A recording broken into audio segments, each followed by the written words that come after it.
I'm Tara. I'm Ryan. We love Disney movies. So we decided to watch them all, from Snow White to Frozen 2 and beyond. Each episode will watch a different Walt Disney Animated Studios film and tell you all about it. Did we like it? Does it hold up? Who's our favorite hero? Or villain. We'll give you history and fun facts about each movie. And sometimes we'll invite our friends to watch along with us. So put on your tiara or your evil crown and join us on our adventure. This is Tara and Ryan's Princess Diaries. Hello, listeners. We are back with another great episode, and we have one of our very first guest, yes, who is returning for a Goofy movie. So long ago did he guess that I had to explain to him all the new things we're doing in the podcast now. Welcome back, Chris. Hi, guys. Thanks for having me back. I really forgot everything we did the first time, so when I took out my computer, I was like, oh my god, how do I do this? At this point, it was close to a year ago. Yeah, right? Isn't that nuts? Yeah, it is wild. Chris has come back for 1995's A Goofy Movie. Chris, now I usually say, Chris, why did you choose this one? Did you choose this one, or did we ask you? I feel like we talked about it so way back when we were doing Fantasia. Well, I asked you guys when you were doing it because growing up, this movie was like my favorite movie. And really? Yeah, and I haven't watched it in 20 years. And, I thought it was really interesting watching Fantasia, as an adult. And I wanted to see what this movie was like as an adult. I will point something out real quick before we get started. I've never seen this movie. Really? Which is shocking. Which, for our age, even my age, I feel like most people I know have seen this Well, one. because I'll insert a little factoid here. What's very interesting is it did not do well, and we'll talk about that in the box office. It didn't have a huge box office success. However, its home media release, that's when kind of a cult following formed. So it became a much more visible property of Disney.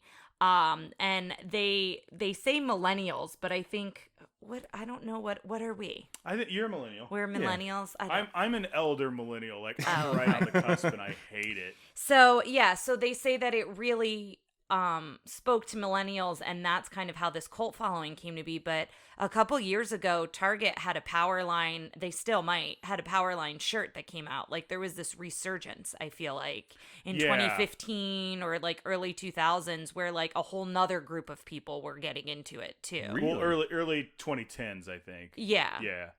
I know it feels like we've got that thing where it's like we've been in the 21st century for 2 full decades, guys. That's wild. Yeah. Oh my god. Yeah. So 1995. Yes. Do you want to go through the synopsis? Yeah. Well, so I guess you don't have any memories of it because you've never seen it. Well, I will tell you. Well, let's bring this up because there's 3 things I know about this movie. I have listened to Eye to Eye. I have not seen the movie. Like a year or so ago, someone goes, "You have to listen to this song," and I'm like, "This is a great song," yes. and I will watch that scene. So I've seen the scene, which I know is the culmination of the movie, where they go to the concert and the Prince dog plays Powerline. I have a really great video to share with the group about that, and I'll talk about that a little later. So I know that. I know it's a road trip movie, which I'm excited for because I think they go to a bunch of like roadside attractions. And you know how much I like that stuff. Yeah. But the thing I found out most recently about this movie that has made me excited to see it is Bigfoot plays a big part in it. And you know how much of a Bigfoot fan I know. I am. I'm actually shocked you've never seen this movie. So because of that, and we'll go into some Bigfoot facts here in a little bit, I have... this was a birthday gift or a Christmas gift? This is I think a birthday gift from the pandemic. Yes. So Tara gave me a birthday, like a Sasquatch theme. She's really good. It was there's Sasquatch, sock squatch. Yes. What else did you give me? The hat. There's a hat that says it says like #1 social distancer, and it's got a picture of Bigfoot on it. It's a good hat. But she gave me these playing cards. Now, It's playing cards with the faces are pictures. Now the thing about Bigfoot, and I'll go into a little history real quick. Bigfoot is. I love that we're going into the history of Bigfoot before we've talked about the movie. Because listen, it's much like the Tesla coils with the Sorcerer's Apprentice. I will be posting nothing but Bigfoot. I will use this, and then when we did Rescuers Down Under, and it was a whole week of like Australia. Here's what a wombat is. Here's what this is. So. Bigfoot kind of started coming, he's based on kind of what's known as the hairy man or wild man myth, which goes all the way back to Europe. Mm-hmm. He also has roots in Native American folklore.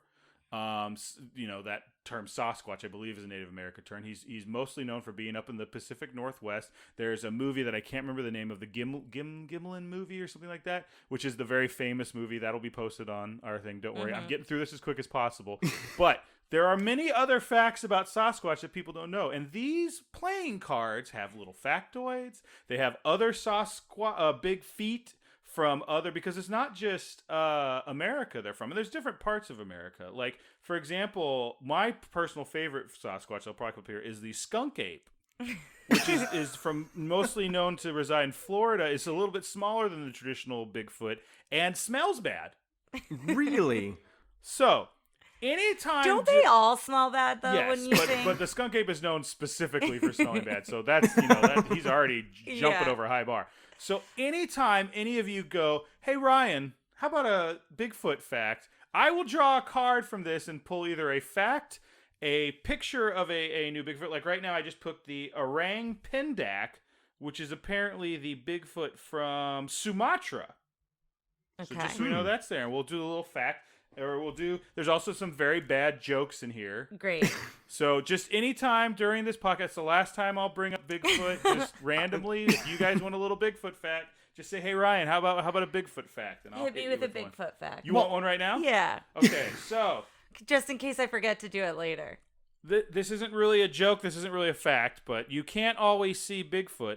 Bigfoot can always see you. Oh, I hate that. Yeah, okay. So that's creepy. That's horrifying. So, anytime, just let me know Bigfoot fact, and we'll do that. Right. And other than that, I'll let it go. So here we go. Okay. A goofy movie. A goofy movie featuring Bigfoot. So the synopsis is, when Max makes a preposterous promise to a girl he has a crush on, his chances to fulfilling it seem hopeless when he is dragged onto a cross-country trip with his embarrassing father, Goofy. 1995. Top 3 movies of 1995. Yes. Die Hard with a Vengeance, Toy Story, which I believe is our next movie, and Apollo 13. Oh, interesting. Followed up, and we're now back into, Pocahontas is on here as number 5 as well. Number 4 is GoldenEye. We always like to talk about. Let's do this whole list because, Tara, I think this is a pretty good Okay, year do you want to for read through it again? Yes, from top Die to Hard bottom? with a Vengeance, Toy Story, Apollo 13, GoldenEye, Pocahontas, Batman Forever, 7, Casper, Waterworld, and Jumanji. Oh, that is a very slice of like a lot of movies I like. Yes. Yeah, you said that it didn't do well at the box office, but I don't think it's really fair because, those movies, come on. Yeah. Who's going to do good against them? Exactly. And the thing is, too, is it was based off of Disney Afternoon series Goof Troop. So I don't think you would have had to have seen Goof Troop, but it was all those characters. So I wonder, too, like, if you didn't follow Goof Troop, I wonder if you would have been excited to go see this in the theater. I don't know. Also, Goof Troop was done. Yeah, this is like there's an extremely goofy movie after this. But it supposedly takes place 3 years after the events of Goof Troop. You said that so like it's like 3 years after after the incident. Yeah, so it's a standalone follow-up to the show, and then in 2000 is when an extremely goofy movie that was the direct-to-video sequel. I will tell you, I liked Goof Troop, which is another reason it's a little weird I didn't see this, but it's a new voice for Max, the main character. Yeah. Max on Goof Troop was a woman, possibly a girl. I'm not exactly sure. Jason, I have the voice for the movie. Yes, it was Dana Bell, I believe, on the show, but Jason Marsden is the voice in the movie. Do you know who else you might remember Jason Marsden from? What? Thackeray Binks. Oh my gosh. From Hocus Pocus. The actor? Yes. Well, no. That's or the voice. The voice. It's the voice. Okay, because the voice is not the Yes. actor in Hocus Yes, Pocus. it's Little the voice. Hocus Pocus trivia there for you. Listen to it, and you can tell it sounds like Thackeray Banks. Well, and an interesting fact about Max and Goofy, Bill Farmer does the voice of Goofy. The first time they recorded together was the argument during when the car runs away, and that's near the end of the movie. So it's just funny that they did like this really intense scene, and that was the first thing that they did together. The other thing it's probably easier to make Goofy sound funny than it is for him to sound like sincere or angry. But I just thought it was interesting the first time they recorded together. Yeah, okay. But yeah. Also, it got a 58% on Rotten Tomatoes, so I'm judging Rotten Tomatoes for that because I think it should be higher. I know. 58? It should be higher. Too low. Way too low. Way too low. Bill Farmer is pretty much just the voice of Goofy, but I wanted to kind of tell the other voices real quick and what you might remember them from. Jim Cummings is Pete. And he's Winnie the Pooh. And Tigger we heard him most recently on Christopher Robin. Yes. Rob Paulson is PJ, and Rob Paulson is Yakko he's Yakko and Pinky from Pinky and the Brain. Oh, and okay. Yakko from Animaniacs. Got it. I do have one other voice. Jenna Van Oy is Stacy, and she was from Blossom, and the reason I know that is because the making of I watched was hosted by Jenna Van Oy. Was she wearing a Blossom hat? She was not. She's the friend. She's not Blossom. She's that's the right. friend. That's right. That's right. So, but there's a whole part where there's a whole section where they talk about how this movie was made primarily in France. There's a lot of a French studio, and she just comes on and does the whole thing in like flawless. Well, I mean, as far as I can tell, flawless French. Yeah. So this woman deserved a much more storied career than she seems way more capable as an actress in this one thing where it's like Goofy's running in the background doing Goofy stuff, and she's like, let me tell you about the history about Goofy. But there is one thing when everyone watches this video on the Facebook page I want you to notice. Speaking of Bigfoot sightings, there is behind her in the very beginning the most amazing mullet I have ever seen in my life. And it's like this guy comes with his daughter, presumably his daughter on his back, and then like throws her around and like puts her there, and I'm like looking at him, and it is like it is a caveman mullet. So we will see that on the Facebook page. But anyway. So a voice you didn't mention is Pauly Shore. Oh, jeez. Oh, yeah. Weasel. So Pauly Shore was asked to be uncredited. And the reason why was similar to Robin Williams. Well, we talk about this in Aladdin. Robin Williams didn't want Disney to use his name to sell the movie, and there was kind of a big controversy around it. Go to the Aladdin episode if you want to hear more about that. But Pauly Shore, the same reason. He didn't want them to use... Disney was like, don't worry. Yeah. Well, I'm curious, in 95, is this at the height of his popularity? Yeah, I'm sure it was. Oh, definitely. But it was the same thing. He wanted to be uncredited so they wouldn't like have his name be big on the poster and try to get people into the movie. He wanted to be uncredited, but yet he's using his voice, like the voice of his most famous character. Like, yeah. Come on. But I just thought that was an interesting fact. The other thing I wanted to mention before you kind of dive into some Goofy history is Disney was considering ideas for a Goof Troop TV special. So that's kind of where this came from. And then they came up with the idea of a theatrical animated film because they wanted to expand Goofy's character and give him more of an emotional side. And so that was kind of the focus when they were toying around, discussing different ideas on what they wanted to do. Should it be TV? Should it be a movie? That kind of a thing. One thing just to mention, this is done by Disney Toons Studios and not Walt Disney Studios. Yes, Movie Tunes and Walt Disney Television Animation, which we've seen with was that with DuckTales as well? Yes, so this is it was they go into this a lot in the documentary, but this is the French studio. They did a studio in England and France for Disney movie tunes in general, but also just for DuckTales, and then the French studio was primarily. And there was apparently a big thing where they kept having a problem saying like this. I thought this was interesting, and I think some of our animators who listen to this will find this interesting too. When the French people were doing the mouths for the characters, they were doing them with very small. Precise, because that's how French people. Right. So then there's this whole thing where the animator comes in. He's like, "You have to do it like this because we're Americans and we talk like this with big mouths." And the French guy's like, "You don't do this." And he's like, "No." And it's just, they're doing it for the camera at that point. But you do that. Another thing I wanted to mention was the Medi Howler is the Bigfoot from Maine. In Maine, I thought you said you would only do that if we said hit you with the Bigfoot. I apologize. All right, do you have some Goofy history? So Goofy started off as kind of a minor character. Oh, I didn't get it. I think it was called Mickey's Review, and it was 1932. And it was part of the reason he was a minor character is because Mickey already had a dog. He had Pluto, and we'll go into the whole how weird it is that a dog is a friend and a dog is also a pet. It's a little odd. Our dog is our friend, and our dog is also our pet. Dog does not walk on her hind legs and wear a hat and be like, Fair enough. Do you want to learn how to box? Fair enough. So he was originally known as Dippy Dog.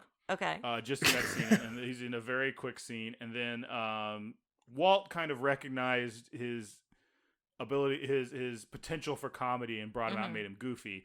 In 1935, he became Goofy. He was in all those how-to sports films and like how to drive. The skiing and stuff. Yeah. Those are some of my favorite ones. The ones they show in Roger Rabbit where Roger's like got extreme in awe of Goofy. He's like, "Look, what a performer!" Yeah, he's the best. Yeah. He was involved in a lot of the WW2 propaganda films, like a lot of them. So yeah, so that was just a real quick thing on his history. I didn't go into a super deep dive. Oh, that's fine. Because I think we will be doing hopefully our Disney Afternoon mini tales, and I'll have more information about Goofy. Yeah.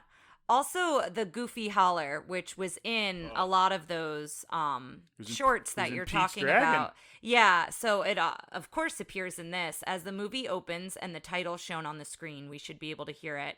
Again, at the end of the movie when his car explodes. And then, spoiler. And then one more time after the credits roll. The incidents of Goofy. When his car exploded.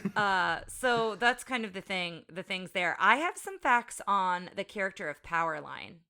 Yeah, go for it. So I wanted to share that. So the character of Powerline was a mix of Prince, Bobby Brown, and Michael Jackson.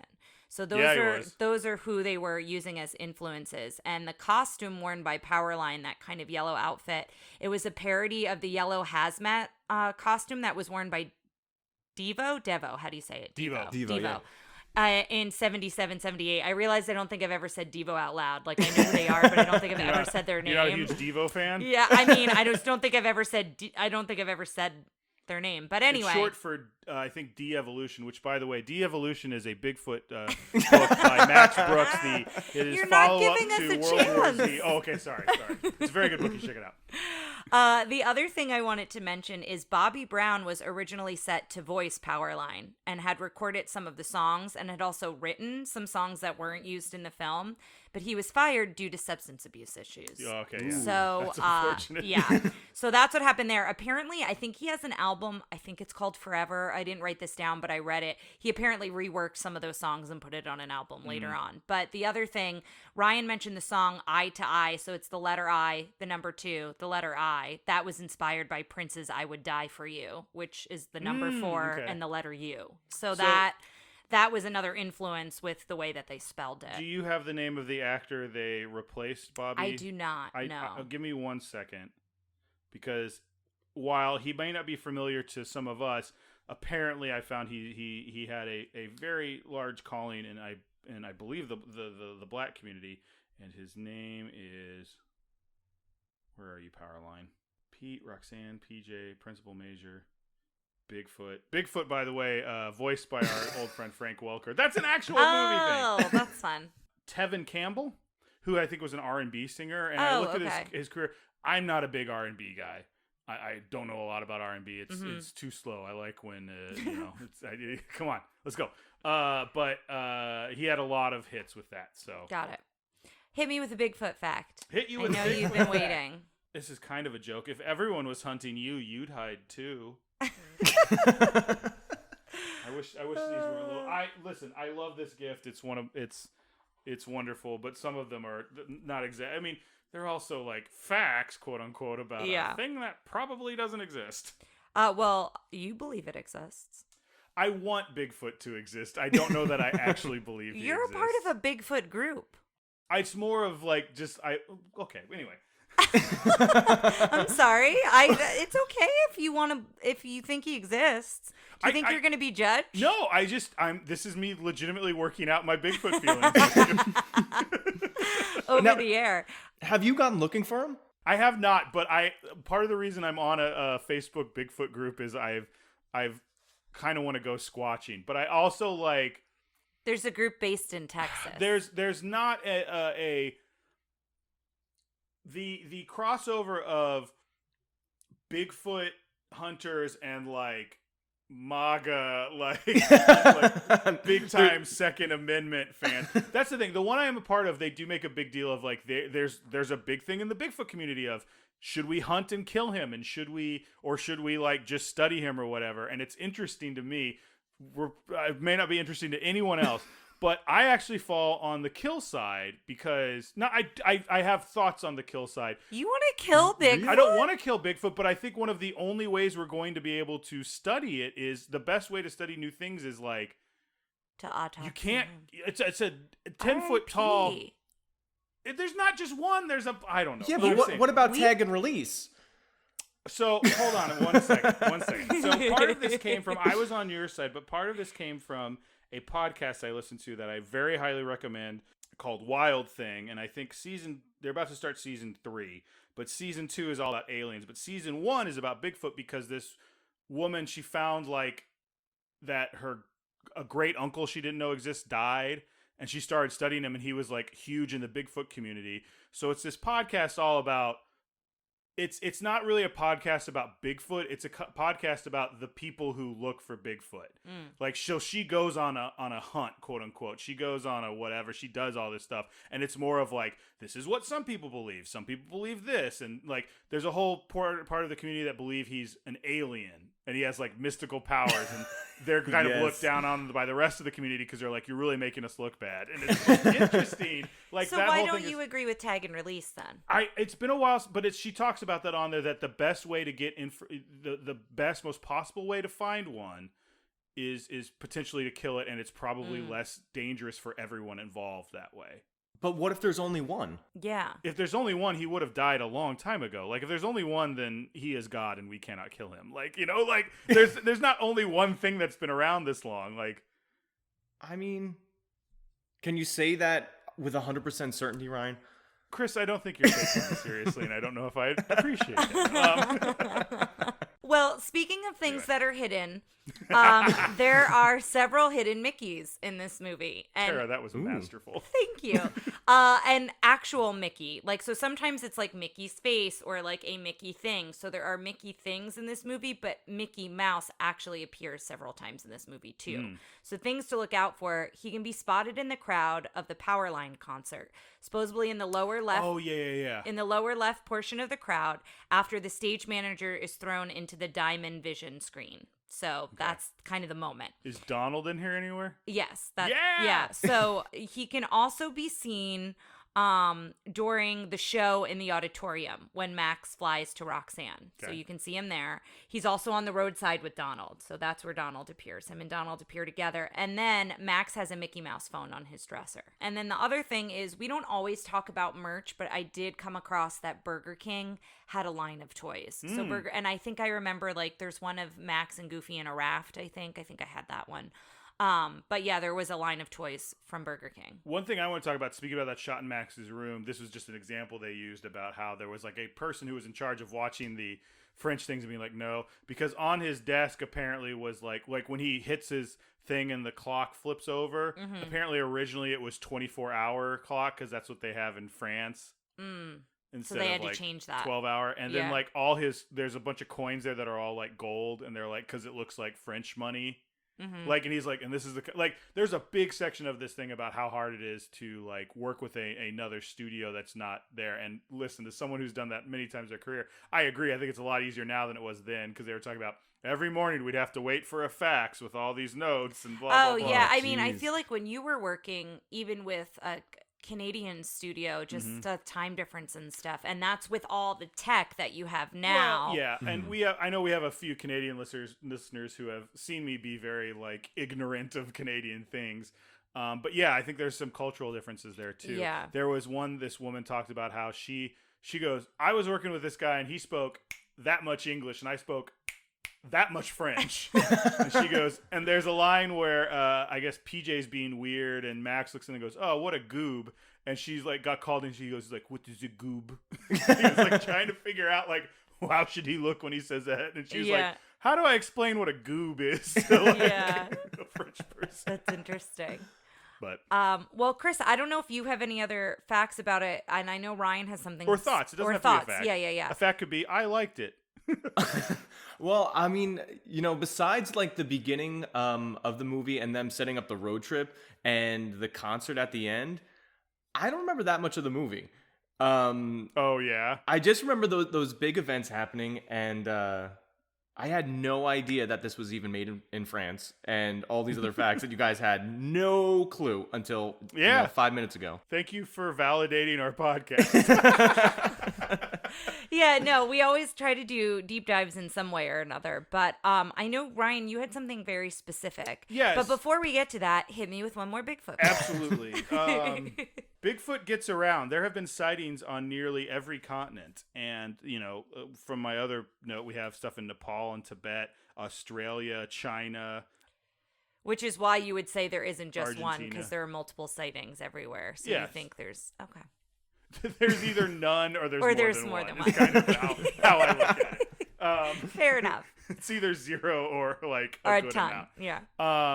So the thing I wanted to talk about is something like, you know, when you were talking about there's kind of a resurgence, something I'd observed, and I don't want to, you know, like pontificate on it too much because I don't find myself to be completely qualified to.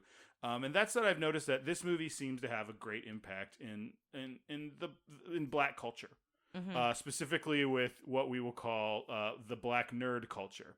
And I say that specifically because there's a video I'd like to play for you guys and hopefully for the audience at home. I've reached out to the creator. The creator is called Black Nerd Problems. He does a YouTube page. I think there's a Black Nerd Problems website.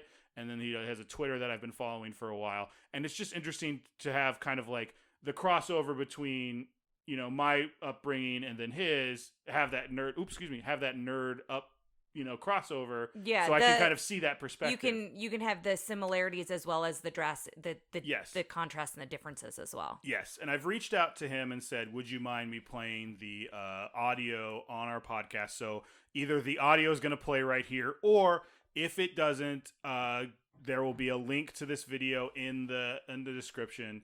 In the show notes. In the show notes. So check it out there and check out some of more of his stuff. Like I said, it's a very interesting perspective to me. It's one I'm not familiar with, but there are some listeners who will probably find it to be closer to their own. And probably resonate with them, I would imagine. I just thought we should watch this thing to, you know, maybe comment it on a little bit. Let's not go too into it because there are three white people and I don't want to, like, again, step out of our lane. But I do think it's important for us to look at it before we see the movie, kind of just to have that lens, and also, you know, to be familiar with that. So I'm going to play that for us right now. Like I said, listeners, you might hear it. If not, it's in the show notes, so we'll be right back. I recently sat with someone as they watched a Goofy movie for the first time. Actually, watched is a generous word for what she did, as she online shopped for her Halloween costume on Urban Outfitters with the movie A Goofy Movie playing in the background. Yes, you are correct. This woman was neither a nerd nor was she black. And when she didn't know who Tevin Campbell was, woo, and that's when I knew. That's when I realized a Goofy movie isn't just a nerd classic. A Goofy movie is a black nerd classic.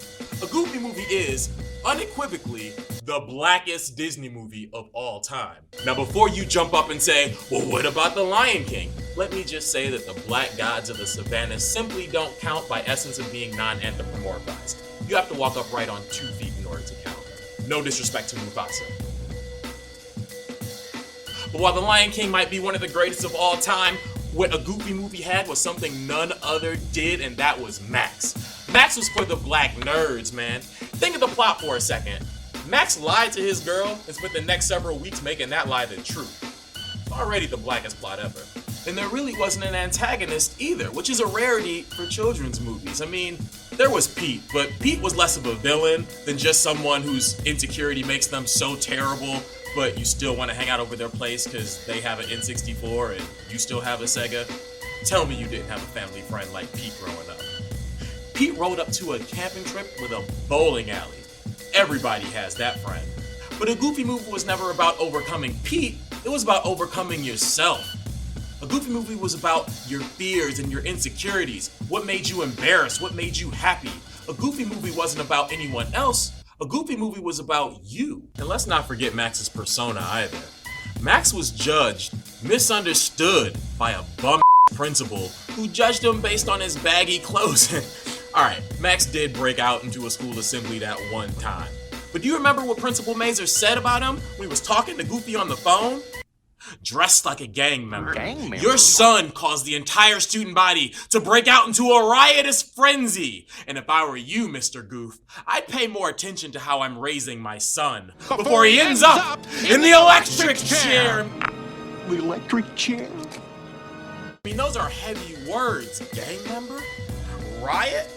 Does any of this sound familiar? Max did reach his hood pinnacle though when he smacked the shit out of a possum at Lester's possum party. Tried to hug him. Yet a Goofy movie's peak blackness came from a surprise source. 2 words for you. Tevin Campbell. Tevin, can we talk for a minute? Campbell. Tevin, I'm ready, Campbell. Casting Tevin as Powerline, Disney put blackness at the center of a Goofy movie, calling him the greatest rock star in the world. This was our Tevin. Our vest-wearing, S-curl styling, soul-singing Tevin Campbell.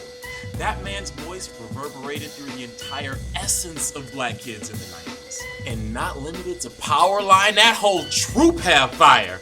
If Goofy made the perfect cast of Hotline, Max made it a hot song. When they dropped on stage and they dropped, they twirled, they jumped and twisted and moonwalked. Ooh, I say it again, when they dropped, they jumped and twisted, they twirled and they moonwalked. Oh my God, Powerline was like, who is this? I'll allow it.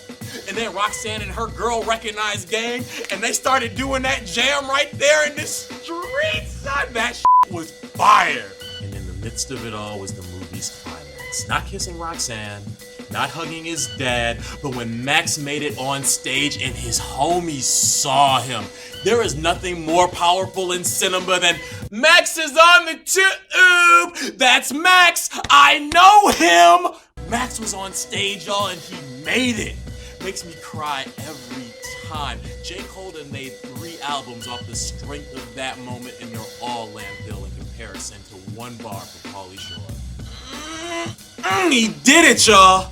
That exact moment summarizes everything that Max ever wanted, and I saw him do it.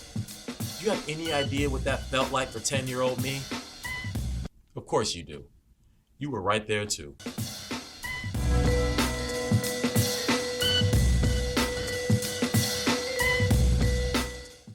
So I hope, like I said, you guys watch that, and like I said, I liked his energy. Mm-hmm. Like he really he was like, this is great. Like that's part of the reason I wanted to show this one. I had noticed it in kind of like a couple through him, through Xavier Woods. I think in cosplay too, we've noticed. There's a lot of African American people cosplaying as these characters, and I think he brings up a really good point about Tevin. I'm sorry, I don't know. Tevin Campbell. Tevin Campbell. Is how you say it. That casting, I mean, even when it was Bobby Brown, that was the choice to make a black performer this like focus of these characters. I think in a lot of ways in the 90s probably was saying that these characters in a lot of ways were themselves black. You know, like I think that was kind of the way, now there's there's a little more cross population, but I think that was, I don't know. Again, I'm a little nervous to talk too much about it because it's not my lane and I shouldn't suppose certain things of it, but I thought this was a good thing to think of going No, I it. think it's a great example. And if for some reason the audio isn't here, I highly recommend listeners to take a moment to go listen to this video if it's not within here. Yeah, and by the way, if you do, I will put this warning in there, but there is a little bit of bad language. Cool, so that's all I got. I don't know if you guys want to do anything else or if it's time. I think it might be time. Yeah. Chris, are you ready? Ryan, can you hit me with the Bigfoot fact? I can. Smelly surprise! The skunk ape has a foul, musty odor. Ooh. Oh, you've told us According that to the already. 3 of clubs. All right, guys. With that, it is time to get the VHS out of the clamshell and stick it in the VCR. All right, see you on the other side, listeners.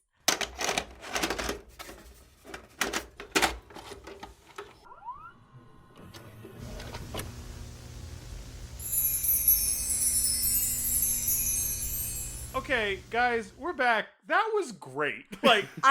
The more we watched it, the more I was like, oh, this movie was written for Ryan. Like, I hadn't seen it in a while. I loved it. It was great. I think it holds up really well. A dad and son movie. I like those a lot. It was a road trip movie. It was a Bigfoot movie. Mm-hmm. There was just a lot going on that I really enjoyed, except for Pauly Shore, and we'll go into that. And there became a point in the movie when I said, this movie can only go down for me. It's like peak. It's like so good. And that was before the majority of the road trip at that point. There were things I thought were there are things that I think objectively I can say, well, I didn't, this is okay.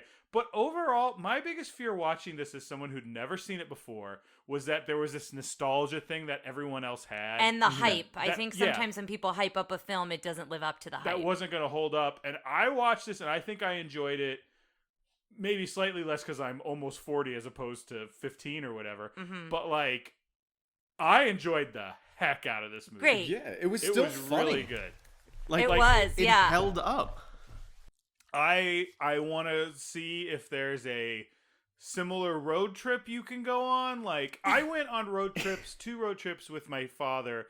One when I was 19 and one when I was 20. And its first one started in LA, and we took a week and a half from LA driving up to San Francisco, which is a 4-hour drive. But we hit the Hearst Castle. We hit the Madonna Inn, which was that Neptune Inn they stayed in. With the themed rooms.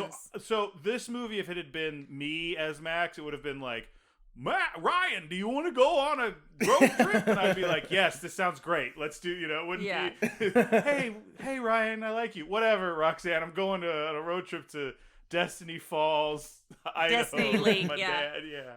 Anyway, what did you guys think watching it again? Did it hold up? I know, Chris, you were saying you wanted to see it again as an adult. Yeah, and I feel like I loved it just as much as I did when I was a kid.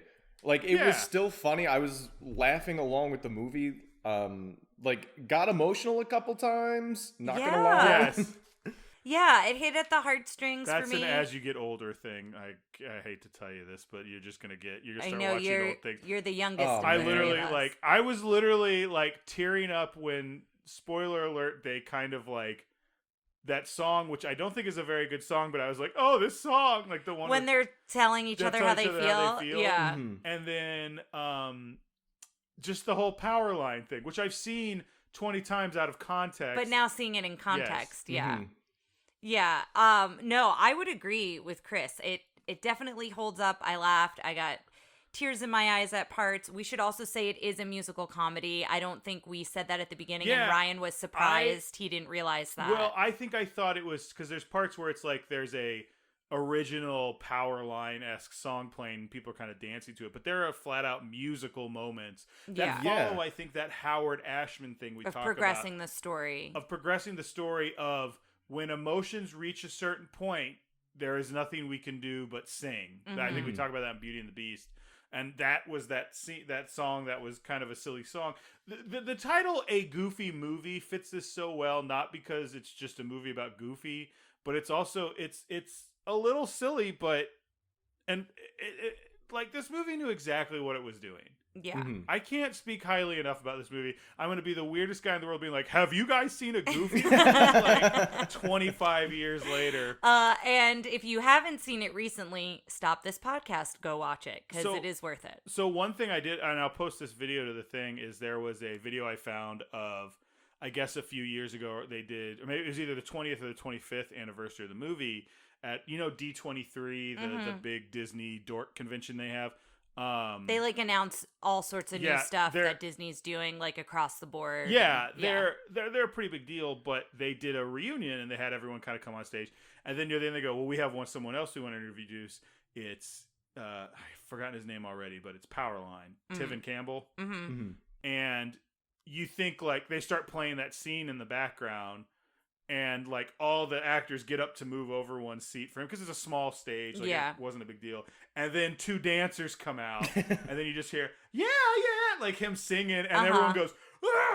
He comes out and he does the whole song, and they've got dancers, and then as they're doing it, like more and more dancers come on stage. Oh, that's really cool. It was like, again, for a movie that at that moment yesterday I had no nostalgia for, I was like, this is really cool, everyone's gonna enjoy this. Now I'm like, I'm gonna enjoy it too. I guess we'll dive right in here. And so when it opens and the Goofy holler happens, Chris thought that was Ryan and I at first. Yeah, I thought you guys were wouldn't screaming. Be wrong. We're not quiet people, and I mean, I was excited when it opened up. But it opens on this dream sequence with Roxanne calling Max. We're not quiet people, but we don't like run around the house doing like the Goofy holler or whatever. Like, that's not a noise we typically make. I just want to make that clear. Well, I know you were watching a movie with Bigfoot, and I thought you just got excited or something. Yes, as soon as it started. Speaking of which, Bigfoot fact. Hit us with a Bigfoot fact. Bigfoot has a monster truck named after him. You don't. There's a monster truck named Bigfoot that will be appearing on the Facebook page. And there's also monster trucks in this movie. So that's that's a great fact. It just ties it all together. So thanks, guys. You're welcome. It opens on this dream sequence with Roxanne calling Max, and Ryan said that was a heck of a slit. She has like this kind of flowy dress, but the slit goes up. The first thing her I said leg. was, it's not her shirt; it's a dress. What did I say? Her skirt? I say skirt. Whatever. Whatever. Whatever it was. My first thought was, this is supposed to be a high school student, correct? Yes, yeah, but it's his dream sequence. We've been watching Buffy the Vampire Slayer season 1, and Tara has a lot to say about the inappropriateness of Sarah Michelle. A lot of wild outfits. So anyway, but she's like calling to him, and it's very dream sequence, and then it turns into a nightmare where his feet get really big, his teeth get really big. He basically becomes a huge version of Goofy. And this is where I immediately fell in love with this movie because, you know, I this isn't a fear I have because I really like my father, but like the idea that I'm like, oh, he's afraid of turning into Goofy. This is the crux of it, because Goofy is a ridiculous character and they don't back away from that. And I don't know why. I just went, this is a brilliant idea for this movie. Yeah. Like of the idea of this movie. Well, and the teenage angst of like not wanting to become your parents and wanting to like stand out. Like that's first major song is him wanting to stand out from the crowd. That's how we meet everybody. It's just the idea of like, my father embarrasses me and there is nobody on, like Goofy is a perfect character for, he just is lovable and ridiculous, genuine, but does not change himself like for other, like does it a little bit in this, but like this is the idea that they just, okay, his son's gonna hate turning, maybe that was the point of Goof Troop, but I just don't remember, but it's done so well in this in a way that like I was dying laughing when his teeth and his teeth, what's wrong with his teeth, like that's a nightmare to anybody, not Max. But then he winds up waking up, and that's where we see the Mickey phone. PJ's calling him. He's late for school. We realize they're planning something for the last day of school. And Goofy comes in with a towel on his head and a towel wrapped around him and a vacuum trying to clean Max's room. And he's sucking up all these. And bunny slippers. And bunny slippers, yes, I have that. I loved the bunny slippers. He's trying to talk to Max. He then, like, sucks up the Powerline cutout, and that's when you realize, like, Goofy has no idea who Powerline is, and obviously Powerline is, like, a big deal to Max. So we find that pretty early on. And then Goofy starts doing the mambo, because he doesn't... That's another really funny joke of he's like, who's that? And he's like... That's Powerline. He's only the best writer. So he's like, not as good as so-and-so the Mambo King. Yes. Like, I just loved this dynamic from the beginning. And I usually hate the, like, Dad, you're embarrassing me. And, like, I love Goofy, but the idea, like, yes, Goofy would embarrass anyone as a father. Yeah. But yeah, I just like that he calls him Maxie throughout the whole movie, but he kisses him goodbye, and that's when like all the kids make fun of Max, and you know, and then this is where that first song about standing out, but we meet all the high school cliques, and I think they did a good job of representing everyone. I love the dude who... He ends up later, like, almost asking Roxanne to go to the party. Yes, he's got a very, he's got a 50s vibe to him. Well, what show am I thinking of? He looks like there's a movie called, I think it's called Fanboys, and it's a really weird movie, but it's about these guys who one of their friends has cancer, and they all love Star Wars, and they're trying to get into George Lucas's house to watch Phantom Menace before it comes out. And there's one character. They're gonna be disappointed. Oh, that's the last line of the movie. Spoiler alert is, "Hey guys, what if it sucks?" And then it goes to credits. But there's a character who always dresses like Han Solo, but he's the dude from Putnam County Spelling Bee and whatever, so he's a big guy. Yeah. And that's exactly what that dude looked like. He had like a white shirt and like a Yeah, dress. okay, Fonzie. That's who he Yeah, the reminds me Fonzie of. kind of look, but yeah. But yeah. A 90s Fonzie. There's a lot of really good 90s outfits in this. Yeah. So we meet all the high school cliques, but then that's when we find out, too, he's so clumsy when he sees Roxanne. Like, he falls down the bleachers. And Roxanne comes to his rescue. Like, everybody makes fun of him, and she kind of comes to help him up. And when he gets nervous, he laughs like Goofy, which really embarrasses him a lot. And that's now we meet Pauly Shore's character, which Ryan did not like at all. I don't think Bobby. No, Robert Zimmerowski. No, Yeah. I think he took away from, like, I think I used to really like PJ on the show, and I think he took away, like, you could have made him do, PJ could have done all those parts and had it be I guess less could have done super the techy. AV. Yeah, and then he just disappears for half the movie, and then that But thing at the again, end you we'll gotta get to. wonder, did they do that because they wanted a big name? Yeah, that's in the, exactly in the why movie? they did it. Yeah.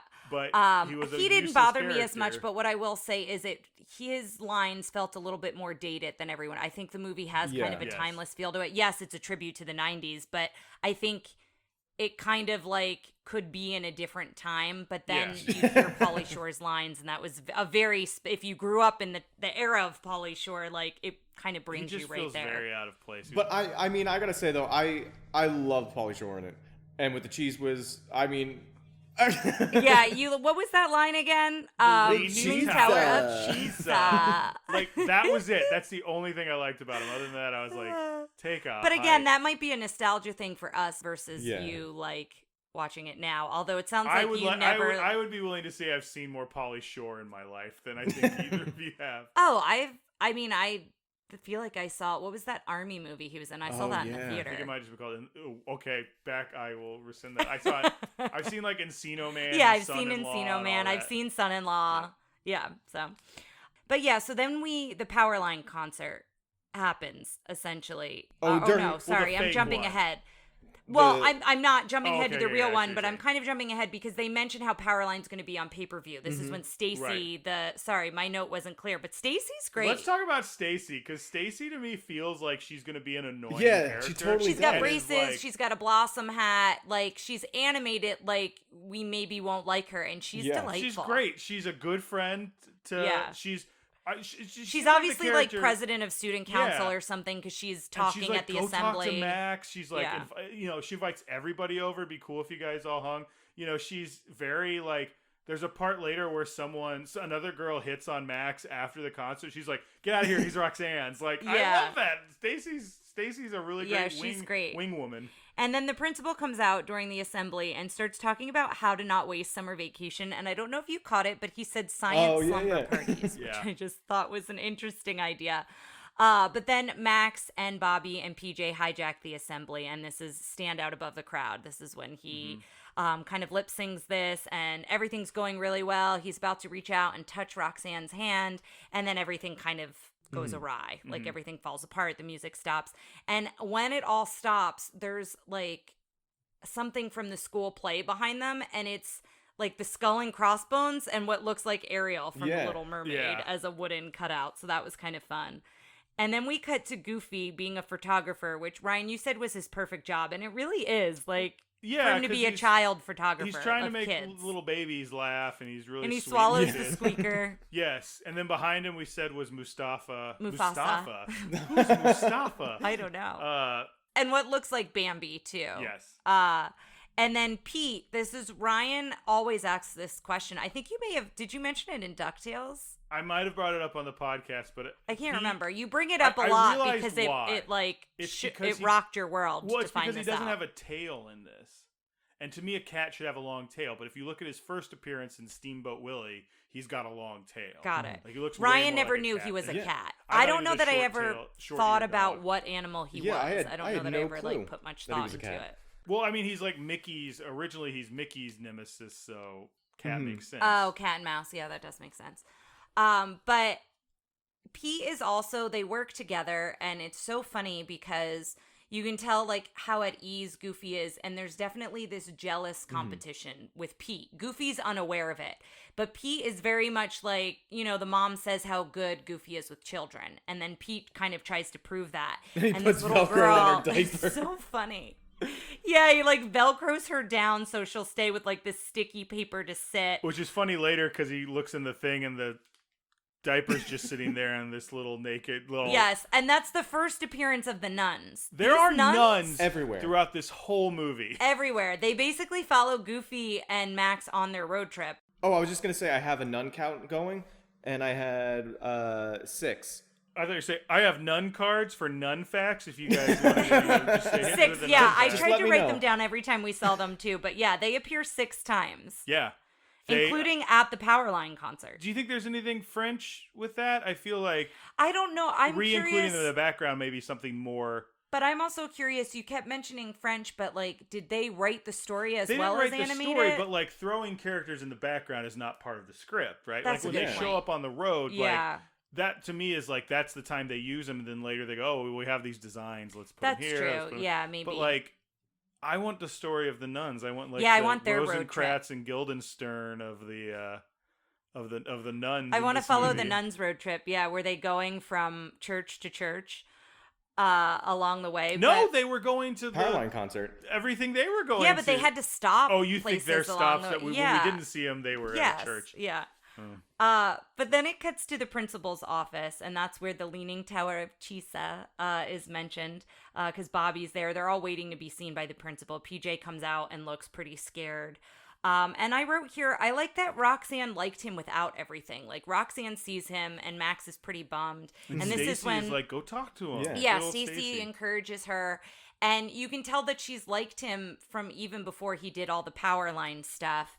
And they kind of start talking. He asks her to the party, and she says yes. And then he does Goofy's Mambo dance, which I liked. And he Everybody dances mambo. with the secretary. And then the principal, I don't like that he calls Goofy and says that you're not raising your child right and he belongs in the electric chair. I felt like that That's was a really bit of a- intense line. yeah. I also don't think he's probably a good principal. I mean, if you when you looked at his office when they showed it, there's a whole wall and of different paddles. I don't know if you guys saw that. No, I didn't. And they have see they have that. spikes on them and stuff. It's spikes. I did not see that. We're gonna have to try to find a screenshot of that. That's wild. Voiced, by the way, by Wallace Shawn from Princess Bride, Toy Story, Yeah. et cetera, et cetera. So yeah, not a great principal. He calls Goofy, and so then Goofy gets this idea. He's gonna take Max on the trip to Lake Destiny, Idaho, which is where him and his father went. Like one of many trips. You find out that Goofy was very close with his father, and so he wants that for him and Max. So they're gonna go fishing. And then this is where the baby runs away out of the diaper. We see the nuns. And then we cut back to the school. Everyone's cheering Max's name, and he's skateboarding home to stand out. He's feeling very cool and like on top of the world. Well, I feel like when things are going bad for Max, it's like this weird, like he gets to school, but like, whoa, whoa, whoa. And then he does the exact same thing home, but it's like, the He Ferris hits every Bueller, green like- light. Yeah. exactly. Like he goes through the pipe. That was a very Dodger moment from Oliver and Company. Yes. Yeah. So he heads home to find Goofy is packing, and so he's like, "Okay, well, send me a line. Don't worry, you can be gone as long as you want." And Goofy goes, "No, you're gonna go fishing with me." And he goes, "This fishing pole's been handed down from goof to goof," and that's when we started trying to figure out: is his name Goofy Goof? Is his name like Patrick P. Goof, and they just call him because the principal Goofy? calls him Mr. Goof, Yes, so his last name is definitely and Pete Goof, refers to him as Goof too. but he also refers him to Goofy. So I think my guess is the last name Goof is being. We just don't know what Goofy's first name is. I guess. Let's take yeah. a moment and go around and everybody, what do you think Goofy's first name is? Ooh. I think his first name's Goofy, and I think it's Goofy Goof. Okay. Okay, I like Reginald. Reginald P. Goof? Yes. No, I think that's like like I would love for this to be something where there's like in a cartoon there's like an outcropping, like in DuckTales where there's like all the relatives of the McDucks and stuff. Yeah. But like Reginald P. Goof sounds like the rich branch that doesn't. Oh, fair enough. Go on the road trips. I like Goosephus. Goosephus, yeah. Well, we find out that he also has the map. That was the map that him and his dad had that has like this crazy like curly Q journey to like hit all these road stops along the way. And so Goofy tries to guilt Max into going because he keeps opening the door, Max keeps shutting it. So there's this theme of how strict should Goofy be? And Pete keeps trying to say, he's got to respect you. Like, PJ respects me. Like, you have to have him under your thumb. And he goes into this later. And so Goofy is not a very strict parent. He's not a very strict dad. And so he keeps trying to get him in the car. Then he guilts him and he's like, I guess I'll go fishing all alone. Does not work. It doesn't work at all. And then he goes, you're getting into the car. And then he's positive again. He isn't like real strict with him in that moment. But they stop at Roxanne's house. Max makes him stop there so he can tell her that he won't be at the party. This is the only part I didn't really like Roxanne because he says, I'm going to be at the party. She's like, I guess I'll go with someone else. And it's like, just wait a week. I think she likes him so much that she thinks he's just decided he doesn't want to go with her. Like, I don't think she's listening to him. But he was like specifically saying, I want to go with you. I just can't. Yeah. Like, so again, this was the one moment. I think their relationship, I don't know, after that first scene where they drew her kind of like, because she's drawn kind of more attractively than other people, other goofs in this movie. So like I was kind of like pushing against Roxanne of like, are we getting kind of a male gaze character here? And I don't think we did. And this was the one thing she did that I was kind of like, oh, I don't really like that. Yeah. I love every time you see her where she's like pulling her knees up. Like she's like. Yeah. She's also clumsy too. Yeah, we kind of see, and her hair always kind of falls in her face, which I think is a cute thing that they do. And she kind of trips and she like tries to do her hair and gets stuck in it. Like she's not just this like, you know, object of affection that only is really like I don't know Max and then I like him. Like they do, it's a good relationship. I really liked it a lot. This is where we also meet her dad, and he never talks. He just grunts and growls. And then this is where Max tells this big lie that his dad's taking him to the Powerline concert. His dad used to be in a band with Powerline, and I'll wave to you when I'm on stage. He just digs himself into the biggest hole ever here. It was hard to watch. She kisses him. Yeah, it was hard to watch. It was really, you're like, oh no, just stop talking. Like, no. Like, just going to the concert is enough. You don't need to keep going. But she kisses him on the cheek, and then he's like, oh, I'm in deep sludge now. So then it cuts to Goofy wanting to play road games. And I was curious if you guys had any road trip games. We did. You and I did the like trying to find every license plate. Yeah, we almost got, I forget how many we got. We got missed like 2 max. Yeah. It was something like that. We got a good amount. But Chris, did you ever have any road trip games either growing up or as an adult that you've done? I remember two games we used to play. One was called Cannonball, which is probably it's super safe. So you had to sit on the chair with your knees on your chest, and you had to not fall over. And if you fell over, you lost. Oh, were you in the van? You were in like the conversion van. Conversion van that your mom had. Yeah. Oh, that's funny. Because we used to go on road trips every summer with that. So like every summer we'd go somewhere else. And another game we used to play was called the touch game, where you had to dare someone basically to go touch something at the front of the car without getting caught. And if you got yelled at, you lost. I love that. And knowing your family, that's actually great. I love that so much. Oh, that's so great. But yeah, so Goofy tries to play these road games, and he guesses, is it a man? Like, is it a man? Is it a woman? Like, kind of 20 questions. And Max is kind of just saying yes and whatever, like just trying to appease Goofy, and then he guesses Walt Disney. So there's a lot of like references. He's like, I'm going on a trip with my best friend. He's like, oh, Donald Duck. Like there's a lot of reference. And then the Walt Disney keychain, the like D logo on his keys. But then this is when they start battling with the radio. So it goes back and forth from like rock music to High Hopes, this like kind of sing-songy camp song, and then they break the radio. So then they have no music. And Goofy starts hearing all the sounds from the car and starts whistling along, and then he sings the Open Road song. And this is where we see so many different characters on the road. I tried to get them all. It was really hard, all these cars. Well, but the nuns appear. We start with the cowgirls and the old-timey saloon piano player. Old piano in the back of a pickup truck, and these saloon girls pop out of the piano. And he looks like Goofy, but with a giant mustache, a giant gray mustache. He looks like when they used to do the ones, the old cartoons, like the one where it's all of them driving, and it's like a world where there's just a full of Goofies. Oh, yeah. Like, he looks like that Goofy, like the kind of slightly not Goofy, but still. Yeah, but we see the nuns, we see, like, a prisoner being transported, and then Goofy, like, looks over and imagines Max because of what the principal has said. We see a funeral, like a hearse, and then the deceased, like, opens the casket and then is dancing on top of the car. Grandma with, like, a bunch of cats, and she's in, like, a hot rod car.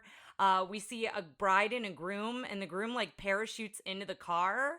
It's weird. Yeah, it was kind of a fun little scene, though, because there's so much going on. I almost want to go back and rewatch it, because I feel like there's a lot to take in there. Well, I think... But then we get... I think there was, at one point, a trunk opened up, and there was, like, a guy all, like, tied up and dancing from the trunk. Yes, and dancing along the way, yeah.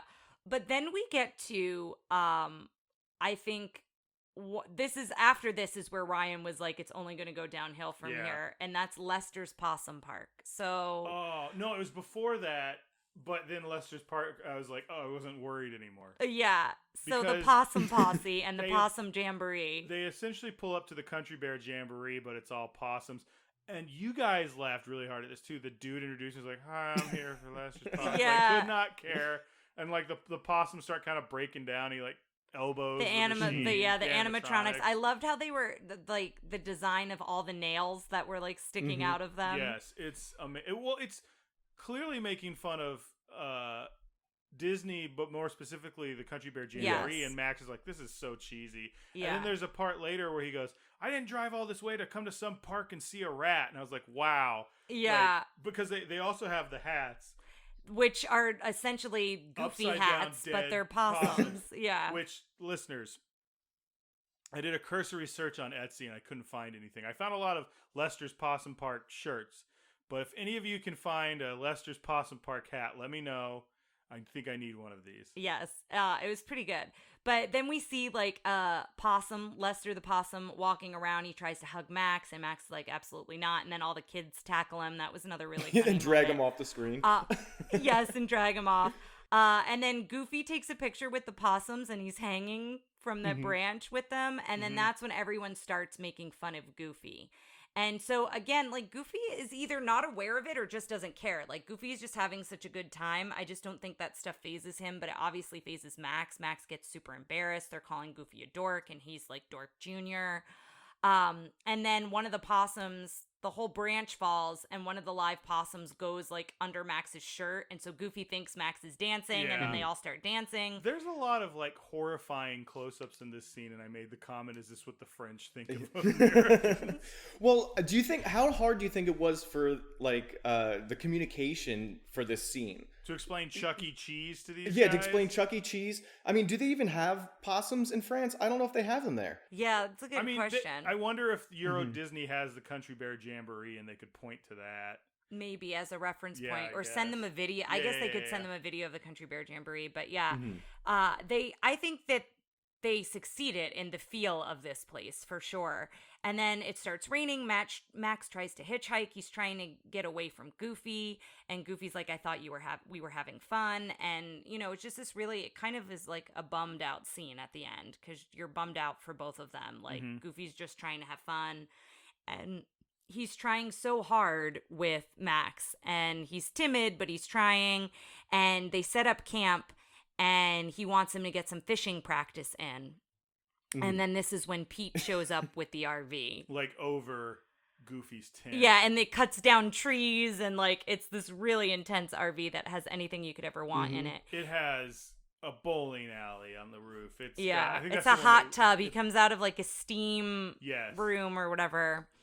But PJ is talking about how everyone in town is so excited that Max is going to be at the Powerline concert, and that's when Max realizes, oh no, like this lie has gotten like so out of control. And Pete is trying to give Goofy advice at this point. This is where he starts saying you have to be strict with them, have them under your thumb. And so Goofy says, we're going to go practice fishing. Max says no. And then, Pete gives him this look. And so Goofy's a little bit more stern. We're going fishing. And this is where we see for the first time the perfect cast. And it's been passed down from goof to goof. And it's this whole sequence. And Goofy winds up doing it and hooking it on a steak that Pete's cooking. And then this is where Bigfoot enters. So hit us with a Bigfoot fact. Well, I have a question for you guys. Where would you find books about Bigfoot? I don't know. In the large print section. Whoa. But this is where Bigfoot enters. He's like basically gnawing on a chunk of a tree and then sees this steak. And so he goes after the steak. I didn't like this Bigfoot design. His teeth were gross. So his teeth bothered you? His teeth almost were a little bit reminiscent of when Jafar is the... There you go, exactly. That's why you don't like it. Yeah, you hate it, Jafar, as that character.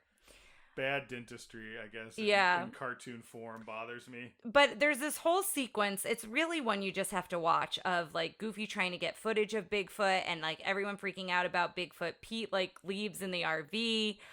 They wind up getting trapped in the car and they're excited because they're going to be famous having this footage. And then it cuts over to Bigfoot like tearing apart the video camera.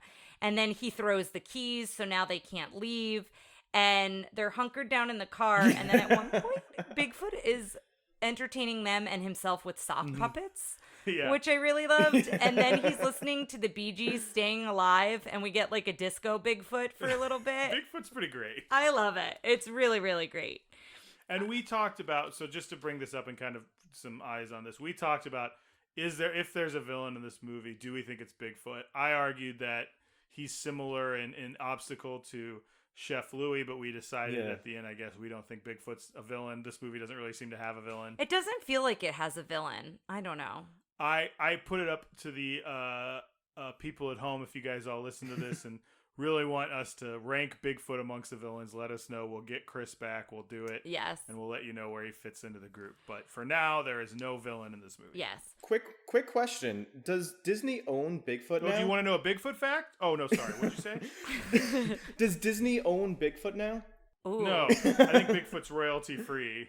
Okay. All right. Also, but I guess Disney owns this version of Bigfoot. Also, can we get a Bigfoot fact? Yes. So this here, we've got a picture of the Yeren, which apparently the Yeren is the Chinese Bigfoot. Bigfoot from China. Interesting. And the Karen is the Bigfoot who wants to see your manager. So, anyway. Oh, wow. Was that you? I just made that up. Okay. That's all you. Well, now we cut to a very sentimental dad moment here. I thought this was really cute. Yeah, so the only thing that Max is starving. There's a can of soup that Bigfoot throws. They wind up getting it in the car, and Goofy heats it up with a car lighter. Where he goes, well, finally this will be good for something. I was like, nice anti-smoking message. And we learned that Goofy learned it from his dad, from Max's grandfather, and... Oh, no. He learns how to open the can with his teeth. Oh, yeah. I think the cigarette lighter thing, too, but yeah. I think he does, like, his teeth do, like... As a can opener, because Max thinks that's really cool. Guys, do not try this at home. No, don't. Children, you'll break your teeth. But then Goofy says, oh, it's Hi Dad soup. And Max doesn't really remember it. And he's like, oh, you have to remember it. And you used to spell out words. And Max is being kind of a smart... Snarky about it. Snarky teenager and is like saying all these big words. And he's like, no, it's like little words. I think he's being okay. I think he just doesn't realize how sentimental his dad is about it. Yeah. His dad, they're not getting into a fight. He's like, no. Because he's like, ambidextrous. He's like, no, small words. Yeah, like, bye-bye and I love you. And then they kind of pause on that one. And so Max is drinking the soup, and then Bigfoot, we realize, is settling in for the night and sleeping on top of the car. So he's not going anywhere. And then Max finishes the soup, Goofy's asleep, and he looks down in the cup, and it says, Hi, Dad. And then he, like, shows Goofy. So it is a really sweet moment.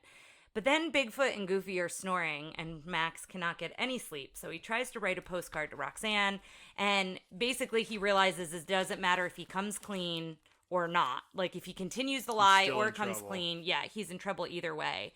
And then we cut to them at the diner kind of truck stop, the nuns are there. So is Elvis. So is Elvis. And this is when he gives... Oh, I forgot to mention the map. So the map happens before the diner. Yes, and he erases and it's very it. Intense lighting. The whole scene is done he's trying to defuse a bomb because he's trying not to wake up his dad, and then he draws the line to LA, and his dad wakes up and goes, "How many cups of sugar does it take to get to the moon?" And Max is 3.5, and then Goofy goes right back to sleep. It's so weird. But yeah, he basically changes the map, so they're not going to go to Destiny anymore. They're going to go to LA. I have a question for Chris. You said your partner Anthony does this. I would like to hear. Oh yeah, all the time. What do you mean? What do you mean? He just wakes up and says something ridiculous? Yeah, he'll be like, "Oh, that goes over there," and so I started asking, "What goes over there?" That thing right there. You got to move it over there. And I'll just try and talk to him as long as I can and see if, I'll figure out what it is. But then sometimes he'll realize what's going on and he'll just open his eyes and look at me and go, "What?" And then go back to sleep. My dad used to do that, but he used to do that with talking about jobs. My dad's a plumber, so he would be sleeping. In his sleep? Yes, and he'd be talking about get me the fitting. Lefty loosey, righty tighty. Well, he'd be get me the fitting or get me, but it would be so specific that I'd be I don't know what you're talking about. I'd try, and then he'd get mad, and then I'd be you're asleep. It didn't matter if I engaged him or not because I wasn't saying the right thing. But yeah, it's awesome.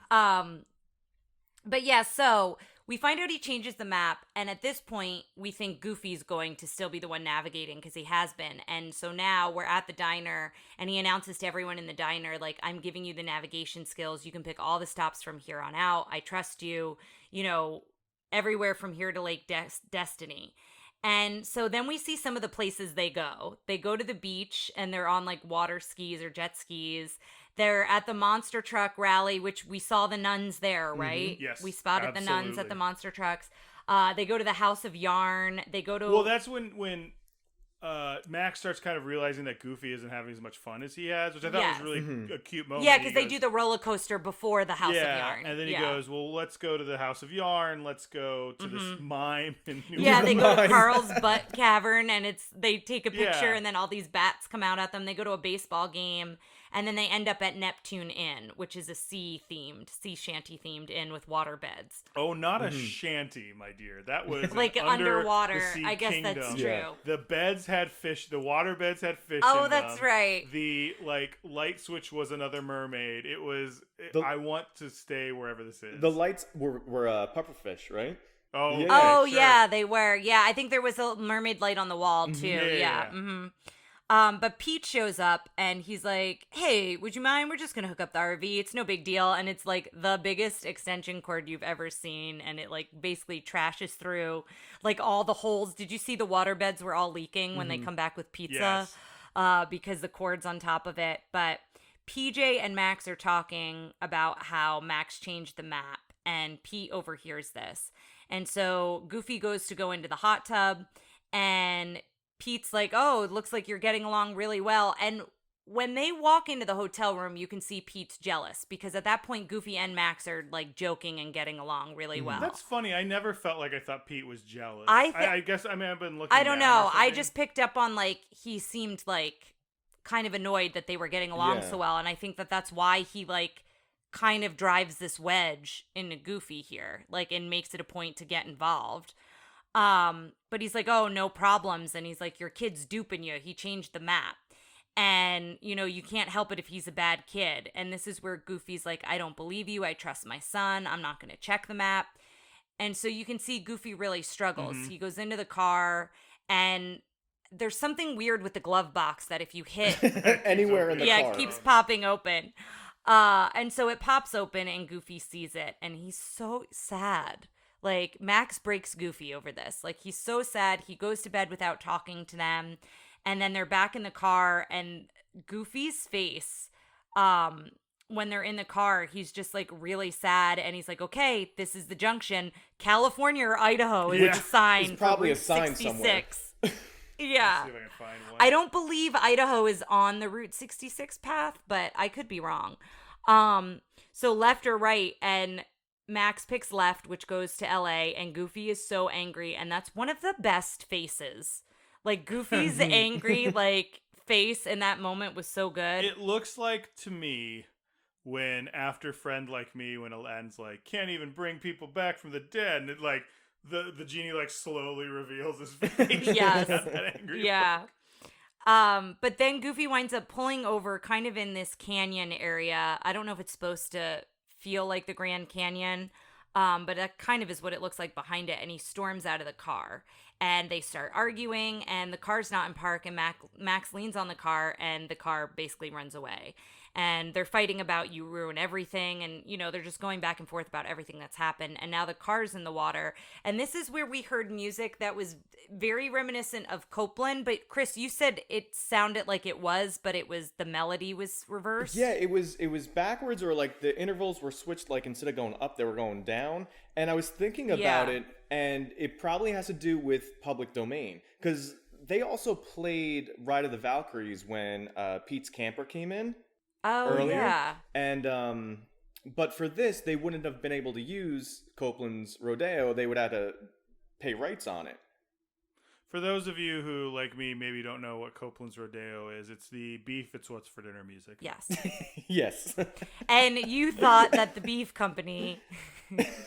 No, I knew it was something. I just didn't know it was Copeland.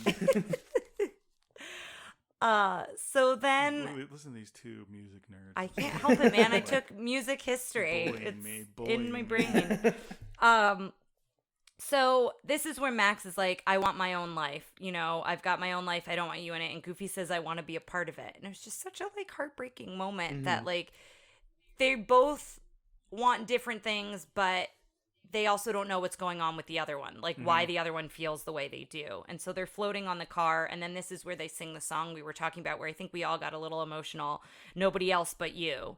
And then Max then tells the whole story about, I lied, this is what happened, like this is why I did what I did, it was a dumb lie. And they take off their shoes. I don't know why them being barefoot weirded me out, but they were barefoot for a very long time. And then the fish, like, are on their toes. Their bodies are all one color except for their face. Yeah. Right? Maybe and that's I think why. It's a little weird because it's like you're so used to, like, you think Goofy has white hands. He doesn't. He's wearing always gloves. wears white Yeah, I guess that's Same true. thing. You always think his feet look a certain way, and then it's just... But it's shoes. It's like...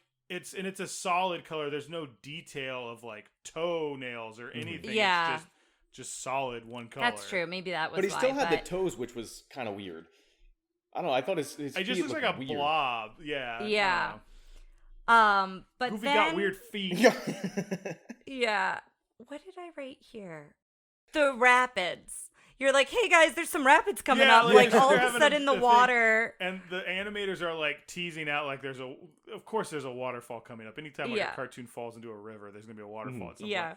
And like the rapids pick up for like a good 3 minutes before they go, oh look, a waterfall. Yeah, and then Max is on the car, Goofy's on the rocks with the fishing pole, Goofy's trying to save Max. Max winds up, because of the way he fell and what fell on him, has like this parachute, and then Goofy is the one that falls, and then that's when Max does the perfect cast with the fishing rod to save Goofy, and it's another like heartfelt moment that like he saves his dad. I thought they were gonna kiss. There was a minute when they come up face to face and they're very close, and my first thought was like, oh, they're gonna kiss. Yeah. Like, oh wait, no. Like, they wouldn't do that. But they hug, and it's a very nice moment. It's a very tender moment, and then it's like, we gotta get you to that.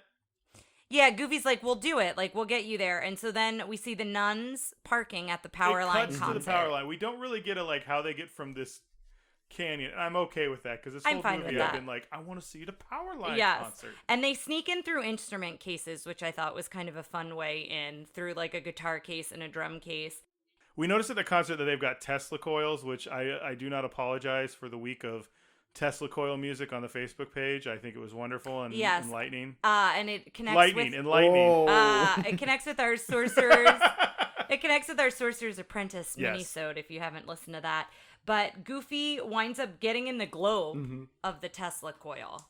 Well, first he sneaks in on a woman changing who turns out to be the coolest background singer of all time. Powerhouse.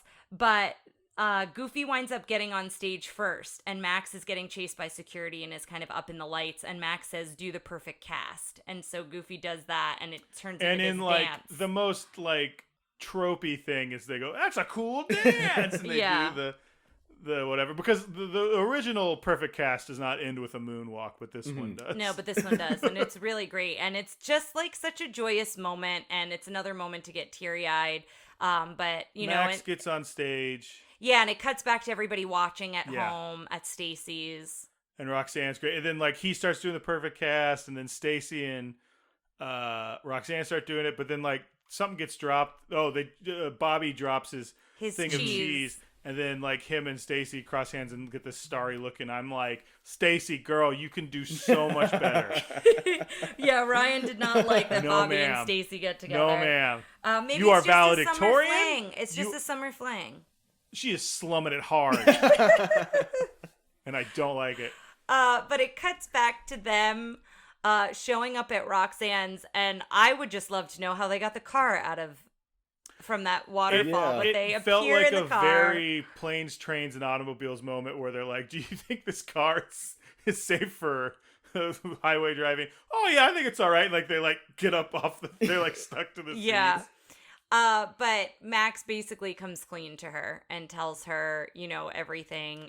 Which I like that he could have gotten away with it and he didn't try to. Yeah, and Goofy gave him advice. Goofy gave him that good advice. He says, he goes, I don't know, what if she doesn't understand? He's like, I think if she doesn't, then she's not the girl for you, son. Yeah. And I'm like, that's really good advice for this movie and dad advice. But we're missing a very important part, and that's when the dad comes out again and he's wearing a shower cap. Yes. And Chris said, why does every dad in this movie look like a 50s housewife coming out of the shower? That's true.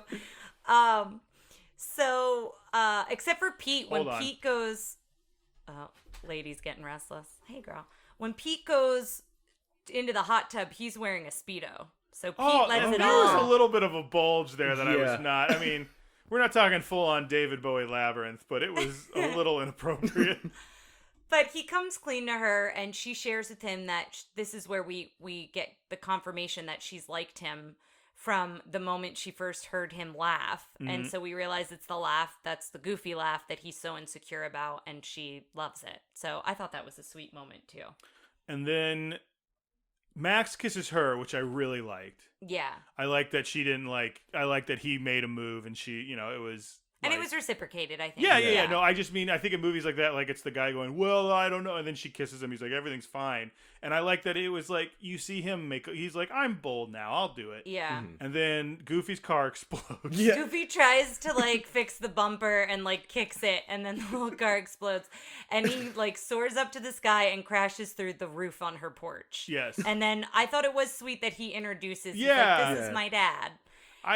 This movie was so good on so many levels, but then it cuts to the credits, and they rightly don't decide. Usually I feel in movies like this, they'd come up with another credit scene. No, they just play Eye to Eye again. Mm-hmm. Yeah, which, as they should, it's a great song.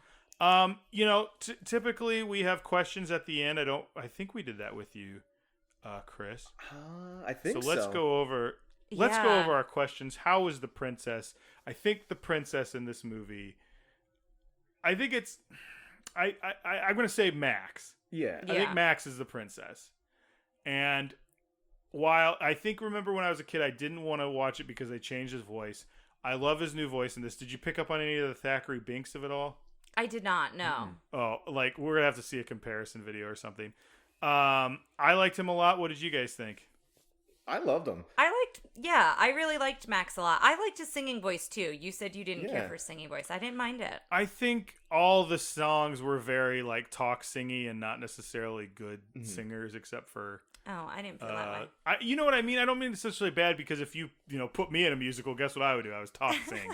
They played a good job of him being a bratty teenager, but being an insecure teenager, and also being misunderstood. I'd all the things that you are when you're of that age. I think they did a good job with that. Yeah, I don't think he was bratty. He was bratty, but I never was ugh, I hate Max. I agree with that. Some of that might be because I was a bratty teenager. No, and but I agree to with it, that. No. Yeah, no, he was bratty towards Goofy, and I love Goofy so much, right? But I never was oh God, I wish he would stop, because it kind of resolved itself. Yeah. And I think what's neat about Max too is like he's one of the more like relatable, I guess, princesses, like you guys are calling, in a Disney movie to kids watching. I mean, like in Aladdin, I mean, no one's really in that position, or like the Lion King or the Little Mermaid. But in this movie, kids are in school watching it. They're more relating to this lead character, which I think is different. It's an easier and it's an easier connection to make because they see him in high school and how they're feeling. But I think you could easily say, well, we've got the kids making connections because they're both high school students, and then not put in the work to make a narrative or emotional connection. I think they did both. They did, yeah. Mm-hmm. Yeah. How was the prince? I think we have two princes. There's a Spin Doctor song, Two Princes. Just go yes. ahead. Anyway, so our two princes are, I believe, Goofy and Roxanne. Mm-hmm. Okay.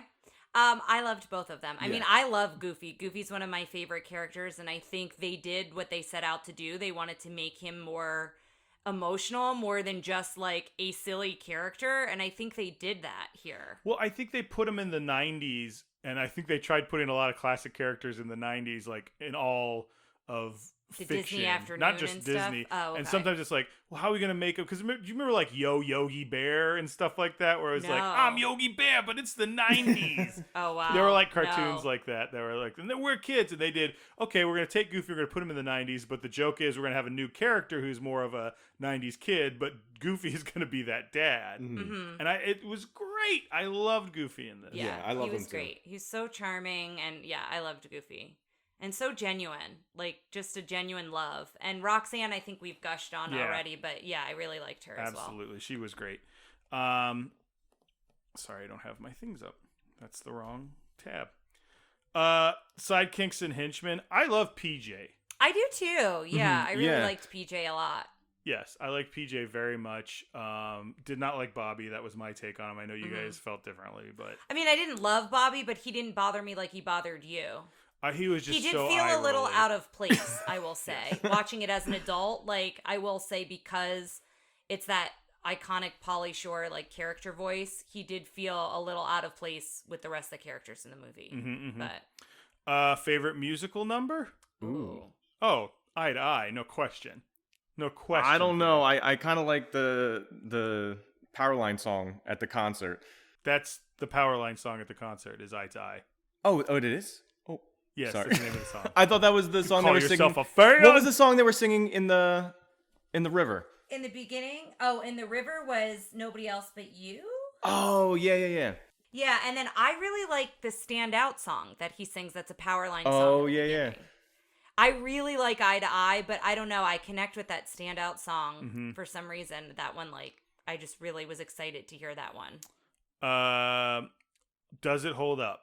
100%. I think if saying this to a parent, I think this is a PG light movie for a couple things. Okay. I think the girl running around with her butt out is like any butt in the thing girl, to me is yeah. immediately PG. What other butt jokes? Carl's butt cavern. There's a couple I other guess things that's with butt. happened so quick. I think you have to kind of look but for it. I But still, it's just there. to let you know, Yeah. I will say, some of the high schoolers, especially the lady high schoolers, are dressed a little like they've got Buffy outfits. Yeah, and some of them do, but some of them don't. Like Stacy doesn't. Yeah, like Stacy and Roxanne are great, but it's all just kind of characters that walk by, and stuff like that. There's that kind of stuff's in there. I think that's pretty good. Does Pete have a beer at one point? Does he spit a beer all over the TV when he sees Goofy? I thought it was a cola, but maybe it could have been. was. I didn't see it real quick. Ethnic representation. I mean, it's a pretty white movie. That would be my only strike against it, but it's all dogs. But that's not an excuse. They should be having a more well-rounded cast. What do you mean, for the voices? For the voices, okay. yeah. It's just white on white on white Yeah. on white. Guns and firearms. The car explodes. Yeah, there's not a lot there, I think this is a pretty good movie you could show to most kids and be okay with it. Like, I think for the most part, like, I think you want to skew a little bit older because it's about high school. Like, if you're showing your kids something about kids in high school, this movie's good for them. Yeah. Like, because it is about kids in high school and they may not understand. And I think you can enjoy it being younger because we all saw. Well, Chris and I saw it younger than that and really enjoyed it. And I think you get something different out of it depending when you watch it. Well, how old do you guys think you were when you watched it? Because it came out when you were 10. Probably middle school. I probably watched it when it came out. Yeah. So it was probably, I think middle school is probably I think watching it, I wasn't even thinking they were in high school when I was that young. I was thinking they were in middle school. Yeah, just relating to it in that way. So So final question, do we get the clamshell version and put it on our shelf, or do we lock it up in the vault? I get the Blu-ray version of this. It goes at the top of the shelf. Is it going to end up on an Amazon? I don't know that there is a Blu-ray version of it, but I will look and see if there is. Yes, I love it. I got to say, I agree. It was really good. I liked it a lot. I would watch it again. Yeah, I'd keep it. It kind of makes me want to take a peek at an extremely goofy movie. I don't know if that... I can't remember if I've seen that or not, but I'd be curious to see how that one holds up against it. Well, Ryan, why don't you hit us with one more Bigfoot facts? I know you've been waiting over there. Can I save this for the very end? Sure. This will be my sign-off. But okay. So, Chris, thank you so much for joining us. No problem. It was so great to have you back. Yeah, thanks for having me, guys. It's always great to have you, and we'll see you again for Fantasia 2000, correct? Sounds good. We always ask our guests if they want to plug something, whether it's a personal project, something else, some form of media they've been enjoying during the pandemic, or just a general sentiment they want to put out there in the world. Feel free to plug away. I don't know. I think that these Disney movies are a great way to fill up your time with with everything that's going on right now. You know, it's tough, but I think that these movies definitely bring the joy that we need right now. Oh yeah, I think a reason that people are enjoying this podcast and why we're enjoying this podcast is there is a bit of nostalgia to it. There's some it's very interesting re-looking at them and that sort of thing. But yeah, I agree with you. Thank you for kind of plugging our podcast. No worries. Thanks, guys. Appreciate that. So, guys, thanks again for listening with us. Up next is Toy Story, Pixar classic. But until next time, don't forget, gotta stay up late to see one. Bigfoot are nocturnal. Sleep tight. Good night. Thanks for listening to Tara and Ryan's Princess Diaries. If you want to tell us your favorite Disney villain and why it's guest on, send us an email at trprincessdiaries@gmail.com. Or you can send a tweet about how great Maleficent is to @TRPDiaries. Check out our Facebook group by searching for Tara and Ryan's Princess Diaries. Tara and Ryan's Princess Diaries are available on iTunes, Stitcher, Spotify, Overcast, and many more. Wherever you hear us, please be our knight in shining armor and give us a 5-star review. Thanks again, and until next time, remember to always live happily ever after.